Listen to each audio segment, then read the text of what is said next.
Welcome to the Property Elite podcast. I'll be your host, Jen Lehman, chartered surveyor and co-founder of Property Elite. Stay tuned each week for more on industry hot topics, market updates and new RICS guidance. Hot topic highlight, Leasehold and Freehold Reform Act 2024. In this week's blog, we take a look at a key change introduced by the Leasehold and Freehold Reform Act 2024. This relates to the 2-year rule.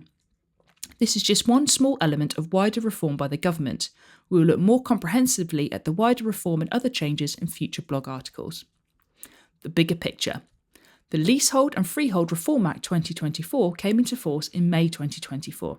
However, the key changes were scheduled to apply in the future from January 2025 and then spring 2025. We will discuss the January 2025 change in this article.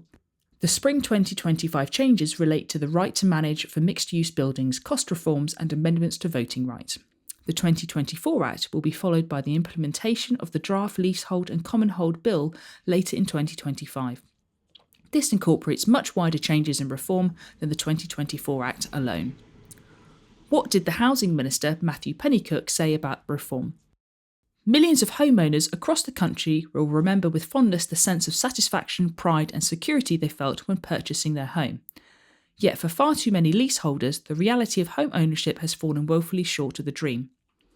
The government is determined to honour the commitments made in our manifesto, and I am pleased today to set out the steps we will take to provide relief to those currently subjected to unfair and unreasonable practices and to progress the wider set of reforms necessary to end the feudal leasehold system for good. What has changed in January 2025? The first key change and the subject of this article took effect from the 31st of January 2025. The initial change abolished the 2-year rule. Simply put, this means that if you purchased a leasehold property, you do not need to wait 2 years until you can extend the lease or purchase the freehold. Previously, a leaseholder would have needed to wait for 2 years post-purchase to do either. How will this benefit leaseholders? The benefit to leaseholders is that this provides stronger rights and security from the first day of ownership of a leasehold property. This also means that lease extensions or enfranchisement are not forgotten about in the intervening 2-year period of waiting. Why do I need to know about this? Residential surveyors involved with this area of practice should be aware of the abolition of the 2-year rule and wider reform. This is because prudent and early advice to clients is essential in maintaining the value of properties and providing security of ownership. Wider general knowledge about the market and key changes are also relevant to surveyors more widely. It is also a topic that could potentially affect you as the owner of a leasehold property. Thanks for listening to the Property Elite podcast this week.